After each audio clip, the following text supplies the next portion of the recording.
Welcome into this week's episode of No Scrubs, a Vet Med Podcast. My name's Grace. I'm a second year veterinary student, and today I'm joined by Sierra Kane, also a second year veterinary student, and we're going to be discussing navigating the pre-vet process as an out-of-state student.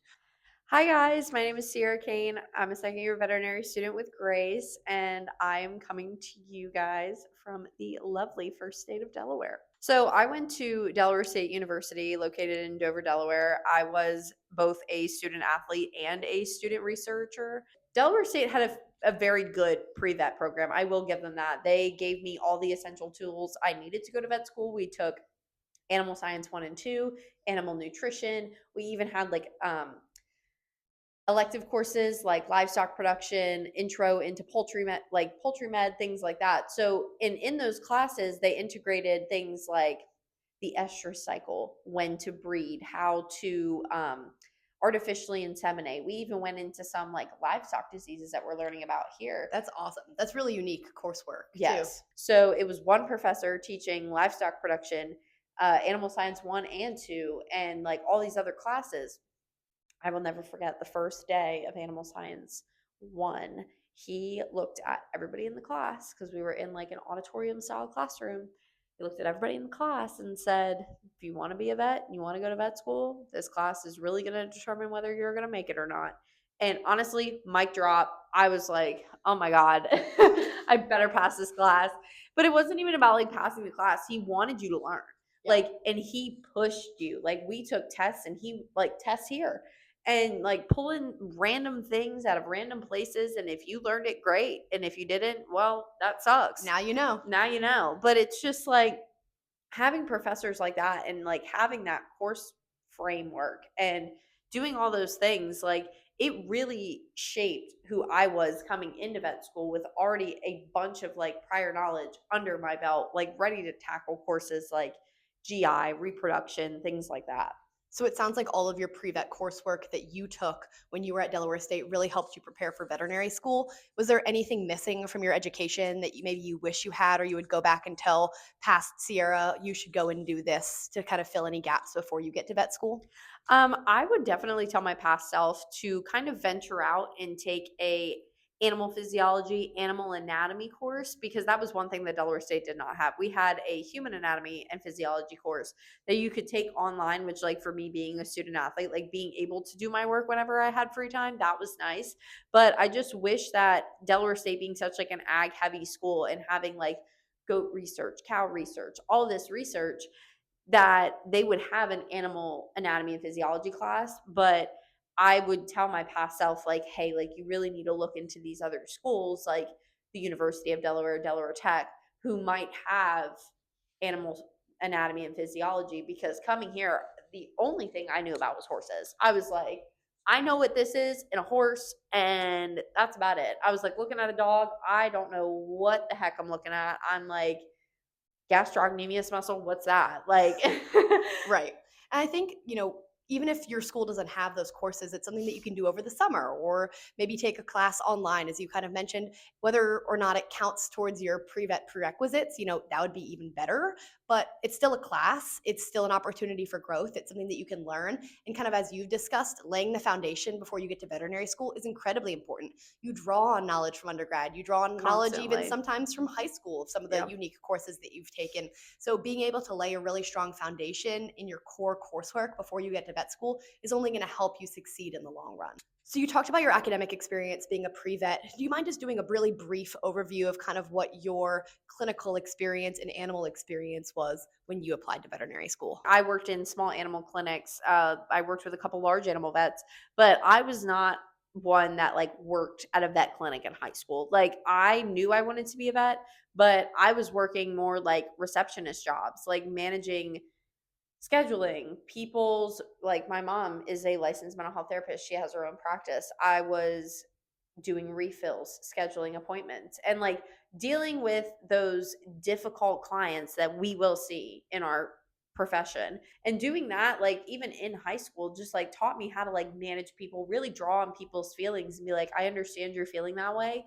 Let me help you and kind of like make your experience a little bit better because I understand you're frustrated. I'm trying to do what I can to help you, so on Huge. and so forth. And that That's is, huge for communication. I mean, like, yes.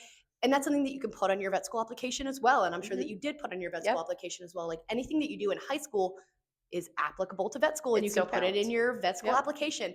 A lot of people ask me, do I need to have all of my experiences be in vet med, or can they be in other fields? They can 100% be in other fields. You know, as you're alluding to, I own my own small business in high school. Like you can do anything that you want to do. It's 100% applicable to veterinary medicine in some way. They just really want to see that you're doing things outside of school, that you have extracurriculars, that you have interests, that you're pursuing something for personal growth. I worked in one general practice, and I gained a lot from that experience. I really got to see how a general practice flowed, how they did things, how things worked, how certain surgeries worked, how they set up for surgeries, just kind of getting like that groundwork of, okay, this is what your normal vet office looks like. And then I went and worked for a more specialty surgical clinic. That experience, I would say, taught me the most. I worked there for about 2 years, and I learned so much about induction, like the whole surgical process, like what can happen. And that's so interesting too about the experience that you're alluding to is a lot of students wonder, should I just shadow or should I try to get that vet assistant job? Get the vet assistant Yes, job 100%. every day of the Yes. week. Shadowing is great. You know, if that's your only option, you can still learn a lot, but you learn so much more by doing and by Yes. having real world experiences Yep. that, you know, some people wonder quality over quantity, 100% quality. 100%. But if you have the opportunity to really do and have experiences and learn clinical skills, that is so much more valuable than just loitering and standing and looking over someone's shoulder. And that's where I'm kind of like going to go into this with my large animal stuff. I worked with a sports medicine vet, and I worked with them for about a month, both like between externing, and they would go to my neighbor's Arabian horse farm, and she was breeding, she was showing, she had these like extremely expensive horses. And she reached out to my mom one day and said, "Hey, we have a vet coming out. Would Sierra be interested in like coming and observing and possibly like helping?" And my mom was like, "Yeah, I'll give her a call." I was automatically down for it. Did I have school that day? Absolutely, but I skipped. And I learned so much from that day. Like that was the real like anchor for me of I want to do equine medicine, specifically sports med, because I love the puzzle. Okay, horse is lame. It's mainly localizing to here. All right, cool. Block. That block didn't work. Let's block a little higher. All right, that block didn't work. All right, let's block a little bit higher. Just like figuring out that puzzle and being like, this is what we got. This is what we're working with. Let's figure it out. And like once you do figure it out, okay, let's take some radiographs, let's take some ultrasounds, let's do something to figure out what is the real issue here. And then when that issue is found, formulating a plan, communicating with the owner to ultimately get to your whole goal of making that horse feel better. Yeah. That, and like I respect the horse as an athlete. I always have. I have 3 little gremlins at home. Shout Shout out, out to my shout sweet out. children. I love them. But I just have always respected the horse as an athlete. I think the horse is an amazing athlete, and we have to. And another thing kind of plays into it. I've shown horses since I've been 5, 10 years old. I like they have given me so much, and I would love to give back like a fraction of what they've given me. Those horses have taken me leaps and bounds, and it's more of a you've done this for me, I'm going to do this for you. Being from Delaware, you knew that you had to apply as an out of state student or a contract student. So, how does that process work for you being so highly interested in equine sports medicine and knowing that Delaware has no vet school for you? So I had to do some research. I'm going to be completely honest. I did hear about UGA, and I have a friend that I was on the equestrian team with. She was my captain for 2 years. She kind of did the whole in-state tuition contract seat process. The contract seat is meant for students who live in a state that does not have a vet school. So Delaware, it's 3 counties. It takes you about 2.5 hours to drive the whole length of the state. It does not need a vet school, personally. But it does have like, I don't want to say deals, but contracts with, say, UGA and OSU to save seats for Delaware residents to attend their school. So say in our class of 150 people, there is 2 Delaware students in each class as of now at the University of Georgia, because Delaware has made a deal to say, you will save these 2 seats for our students. These 2 students will get in-state tuition because we cannot provide that to them. The DVMA, which is the Delaware Veterinary Medical Association, has a spot on their website where you can go and you can look into like the contract seats. And what happens is you apply for the university that has your contract seat. They, once VMCAS like applications are due, they send them to the school. The school's like, okay, we really like this person. Let's send it to the DVMA. For me, it was DVMA. Let's send it to DVMA. And they give you that stamp of approval. From what I'm hearing, you applied through VMCAS to the University of Yes. Georgia, and Yes, you ma'am. also submitted your DVMA application in intent to apply to Georgia. Yes, like they said, what's your contact information? What's your address? Send me a picture of a piece of mail that you've received with your address on it, your driver's license. Yeah, so your you're car's license reaffirming your plate. Yeah. residency. So you're affirming through the DVMA that I am a Delaware resident. Yep. I'm applying to Georgia as a contract applicant so that they can kind of affirm, since Georgia doesn't know your residency status necessarily, okay, Georgia can talk to Delaware and Delaware can talk to Georgia and confirm, all right, Sierra's applying as a contract student. Yes, that's correct. So contracts are available at a variety of veterinary schools. Delaware has multiple contracts available, one with Oklahoma State, one with the University of Georgia. So different states who don't have veterinary schools have contracts with different veterinary schools. So you just have to do your own research and find out where you can apply as a contract student. As Sierra mentioned, there's a certain number of seats automatically set aside for those students. They can only fill those 2 seats for Delaware students. There could be more Delaware students accepted. There could be 3 or 4 or 5, but those other Delaware students would receive out-of-state seats, and the 2 core students who are accepted under contract seats get that contract in-state tuition. I will say, being a contract student, it does kind of take the financial burden off of like those who have like already racked up a lot of debt, like before coming into vet school. Yeah, I think that what's really unique is that there's 3 pools of applicants, right? Yes. There's in-state applicants for different schools, there's out-of-state applicants for other schools, and there's contract seats. And you're competing against that pool in which you're applying. Yes. Vet school is, difficult. Vet school is very competitive admissions-wise, so it helps those students who are in contract positions because you're now only competing against other Delaware students for those number of seats. Of course, you can be offered that out-of-state seat, but still, within a contract, you're just competing against that pool of Delaware students. So one, it makes admissions a little bit less competitive, and also it takes away that financial burden, which is really helpful for those students that don't have an in-state institution. And to kind of pull off of what you said about the application pool of the students just from your state, just because you're applying like with students from your state, like it might be, I don't know, Sally J down the hallway in your dorm complex, but you still have to make your application stand out. Like for me, I think there was 65 to 70 people that applied the year I applied.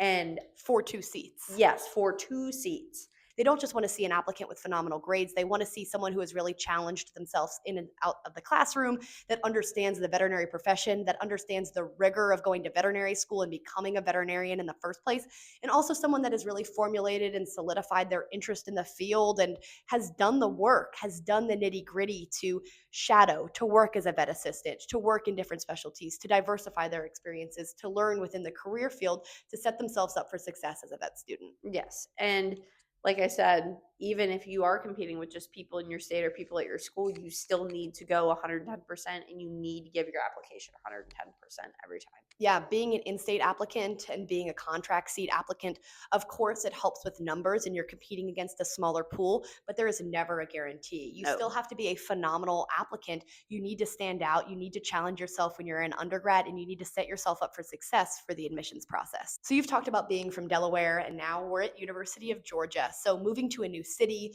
moving to a new state, where you didn't know anyone, you weren't familiar with the area. What was that process like for you, and what advice would you give other students who might be taking that leap of faith to be an out-of-state student or a contract seat student?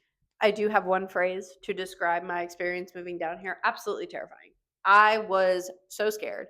As someone who has lived in Delaware my whole life, born and raised there, I was like, oh my goodness, I am moving 10 and a half hours away from home. I don't know what to do. My nearest family member is 6 hours away. But it just like, it takes time, honestly. And I took the first like 2 weeks just like driving around trying to figure out like, Where's Publix? Where's Kroger? Where's like the nearest Walgreens so I can get all my prescriptions sent there? Okay, the emergency room for at the University of Georgia Veterinary Teaching Hospital, Shout shout out. out, Shout out. is right around the corner. Like finding those landmarks was also like a big thing for me for like the first couple weeks I was here. Getting comfortable. Getting Sounds like comfortable. just getting comfortable. Yep. Yeah. The first day of orientation, I was absolutely petrified of just like, am I going to make friends? I know nobody here. Like, granted, some people in our class have friends from undergrad because they've gone to undergrad here. They've gone to undergrad at Clemson. And we had such a big pool just from UGA and Clemson. It was kind of like hard to like navigate that process of like trying to find my people, trying to find like new friends in a new place. So that was a little bit scary. So you kind of mentioned, coming to UGA, there was definitely people who had gone to UGA as an undergrad and gone to Clemson and might have known each other in the past. I think that was a big misconception for me, is I thought that everyone would already have pre-established friends. But really in orientation, you find out that nobody knows each other and everyone is in the same boat and everyone is nervous. Everyone wants to make friends. Everyone is in this together. And our vet school class is 149 students. I know everyone's name in our class. Like, it's a small group that you go through 4 years with, and so you want to make friends with everyone. Yeah. Even you don't have to be best friends with everyone, but you want to make friends with everyone. You want to, engage with everyone, know everyone's name, find out common interests amongst friends. So getting to know everyone in your class is something that is really touching and really nice. And these are going to be people that are your colleagues, that you're going to be calling for referrals, that you're going to be asking questions to. I'm small animal GP/small animal emergency medicine. If I have any horse questions, I know I'll be going to Sierra, my friend Reese. Like, that's not my world. No. So I know who to go to. It's about making those friends and branching out, putting yourself in positions to meet people. But it's just like also getting to know the class below us. Like the class below us, like we're going to be with them on clinics, even the class above us, because we have that weird overlap time in the hospital. Getting to know people in the class above and below you is so important, especially as like a second year student. It's about building relationships, and you can build relationships with the classes around you and supporting other people and getting to know people in different ways. Sierra is now a proud member of our veterinary fraternity, Omega Tau Sigma. Shout out. Go Odies. Go Odies. Go Odies. Go Odies. But Sierra was kind of talking to me, off the podcast of she didn't join OTS until she was a second year. And, that was something that she regretted a little bit in her first year if she didn't put herself in that position. But, that's something that's really unique about vet school is everyone is coming in from a different state, a different area of interest, a different background. There is so much diversity in veterinary school, and you can make friends, all different kinds of people. And you can do so by joining clubs, by joining fraternities, by joining student government. There's so much that you can do to get to know people. And I think that that's really unique about vet school. And joining clubs, especially clubs that kind of tailor your interest, like we have a student chapter of the American Association of Equine Practitioners, that put me like right in there with my people. I was like, oh my God, horse people, hello. Horse people, finally, I found you. Horse people, I found them. But it's just things like that. And like one thing I'll like wrap up and say this, join those clubs. Go like push yourself. Get out of your comfort zone. Get out of your comfort zone. As an introvert, to my fellow introverts out there, get out of your comfort zone. Like go do the damn thing. Like you have to do it because it can get very lonely very quick here. If you isolate yourself, you don't do anything, and it can be completely like unintentional. Like you could just kind of be more of an introverted person, but you can get so lonely so quick. So as my final conclusion statement on this topic, go join those clubs. Go do those things. If you have a friend that tells you, hey, you want to go out for drinks tonight? Go. Say yes. Say yes. And, make those connections and do all those things. I'm an out-of-state student, and I think people are fearful when they move to a new place that they're not going to make friends, but we're true testaments. Like, it works out. You 100%. Find your people, you make your friends, no matter how long it takes or how short it takes. There's some people that became friends the first day of orientation, and there's other people that didn't find each other until a couple months into veterinary school, and that's okay. You will naturally make friends. You will naturally find the people that you gravitate towards. You'll join those clubs. You'll find the places that you want to be a part of, whether it's a fraternity or a club or student government, whatever it is, you will find your way to the places that you will thrive. Yes. And I think that, take a deep breath. It will all work itself out. It might seem scary moving to a new place, even if you are an in-state student. There's people from really rural places in Georgia that moving to Athens is like moving to a big city for them. Yeah. I mean, there's people in our class that have shared that with me, and you know, even if it's your in-state institution, you're still moving to a new place, and it can still be scary. You don't know anyone.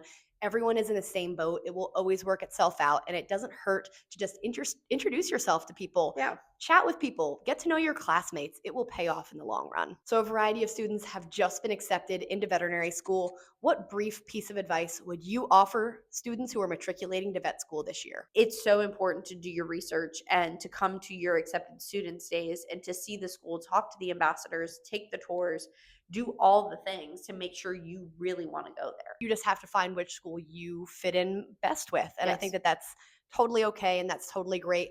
And also throughout your process, you might think that you know what you want and you really don't until you get to know some of these schools, meet people, tour, etc. So Yeah. you have to kind of see these places in person. And if you don't have the means to see these places in person, that's okay too. Not everyone does, but try to reach out to student ambassadors. Try to talk to students, at least gain some form of a perspective of what the school is like.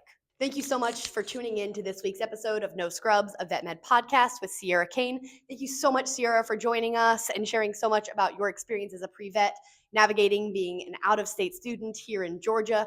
Go Dogs! Go dogs. Woo, woo, woo, woo, woo, woo.